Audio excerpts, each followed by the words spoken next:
and you a fool's gold. Yes, I did.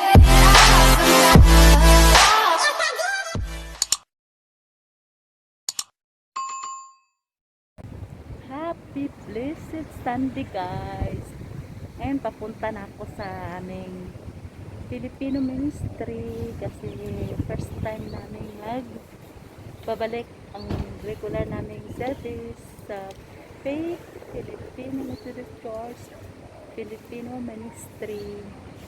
Thanks God, at sana masabi natin ang katotohanan, ang Diyos ay buhay at mabuti sa lahat.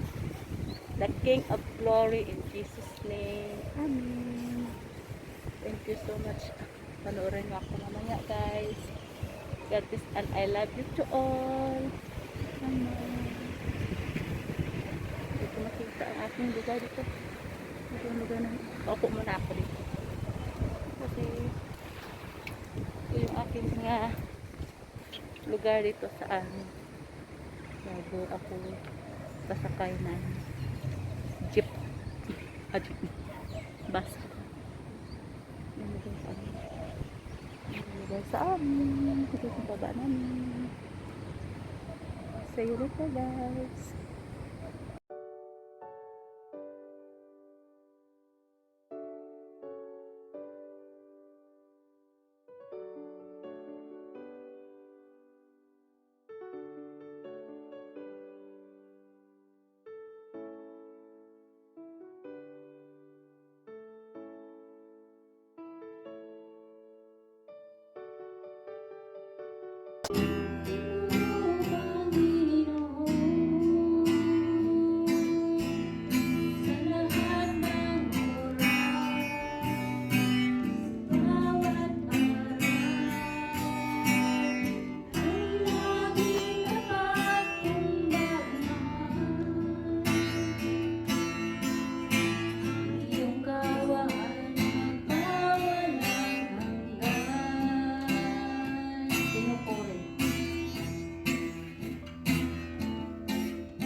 Ako pala si Sis Maharlika. Ako, Tagalog na lang tayo. Nag-iisip ako kung paano ako makapag-church kasi nga bago sa Singapore. Tapos, nag-sign in ako sa site sa Faith Methodist. Kaya, hindi ako sa Sis Ara. Oo. Ganun yun. Anyway, naging believer ako sa Pilipinas pa lang, pero dahil nga sa katigasan ng ulo ko talaga, lagi ako sumusuway sa ano ng Diyos, kaya duman ako ng mga pagsubok, yung grabe Amen. pagsubok ko.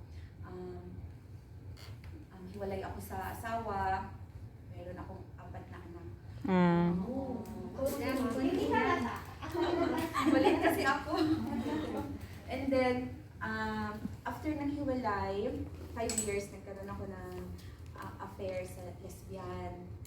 And then, last year, dahil nasa prayer ng mama ko, kasi si mama is believer, at saka request ng mga anak ko, hiniwalayan ko siya. And then, sadly, sinare ko na to kay sister, sadly, she commits suicide. Yun ang malaking pagsubok ko last year by October, kasi duman ako ng anxiety. Kasi syempre ang family niya, ako ang biniblame. And then nag-struggle ako, and then nagbalik ako kay God. And then ito ako ngayon, and then asking for God forgiveness. Month on the 5th day of the month, as I was among the exiles by the Chivar canal, the heavens were opened, and I saw a visions of God. On the 5th day of the month, it was the 5th year of the exile of King Jehoiachin. The word of the Lord came to Ezeikel the priest, the son of Buzi, in the land of the Chaldeans by the Chivar canal, and the hand of the Lord was upon him there.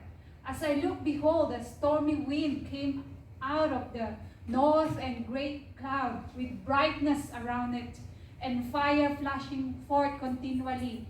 And in the midst of the fire, in the midst of the fire, as it were gleaming metal. So, hindi po ito nakikita ng human eyes, pero nakikita po ito ng spiritual eyes. So si Lord is just there everywhere. Nandun po yung kanyang trono na nasa Jerusalem. So next, kayo na po ang magbasa. And from the midst of came the likeness of our living creatures. And this was the appearance. They had a human likeness, but each had 4 faces, and each of them had 4 wings. Their legs were straight, and the soles of their feet were like the soles of calves' foot, and they sparkled like burnished bronze. Under their wings, on their 4 sides, they had human hands, and the 4 had their faces and their wings thus. Okay, thank you. Next. Their wings touched one another. Each one of them went straight forward without turning as they went. As for the likeness of their faces, each had a human face. The 4 had the face of a lion on the right side. The 4 had the face of an ox on the left side, and the 4 had the face of an eagle. Such were their faces, and their wings were spread out above each creature and had 2 wings, each of which touched the wing of another, while 2 covered their bodies. And each went straight forward wherever the Spirit would go. They went, and without turning as they went.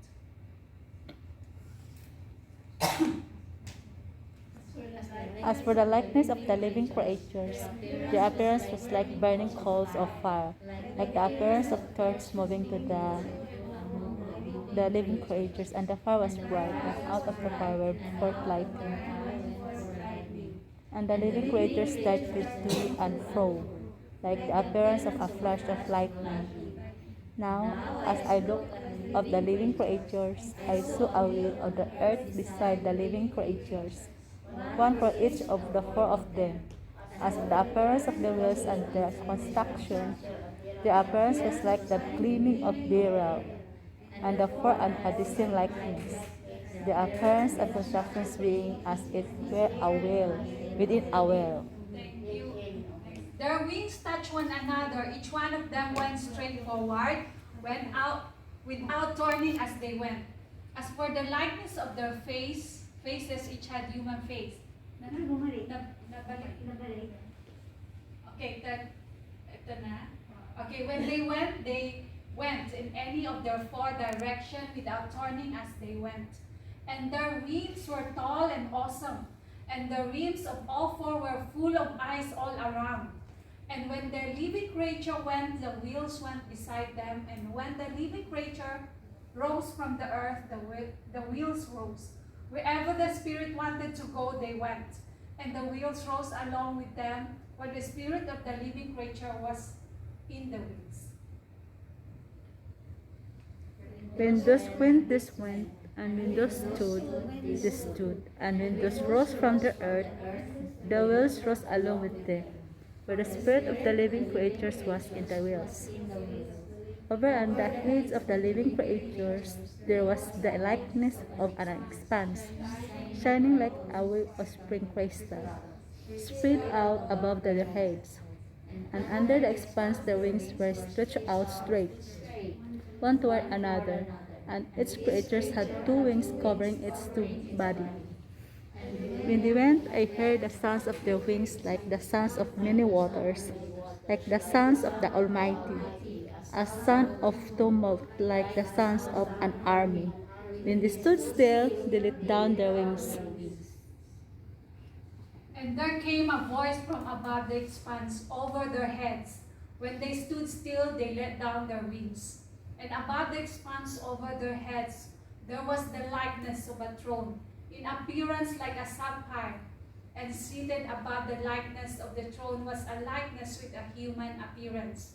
And upward from what had the appearance of his waist, I saw as it were gleaming metal, like the appearance of fire, enclosed all around, and downward from what had the appearance of his waist, I saw as it were the appearance of fire, and there was brightness around him, like the appearance of the bow that is the cloud on the day of rain. So was the appearance of the brightness all around.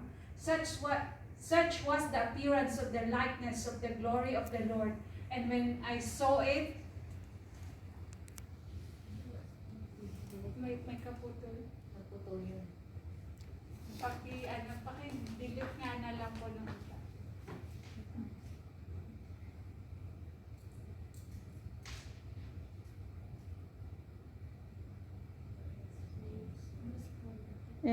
So ito.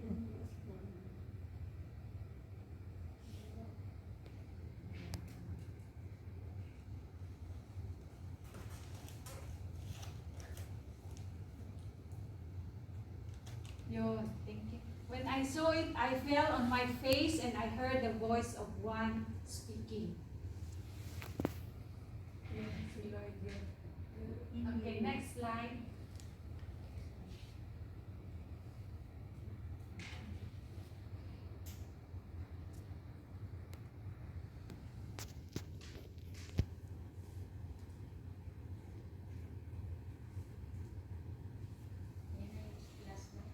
Oh, ito, chapter 2 na. Okay, pakibasa po. Ezeikel chapter 2.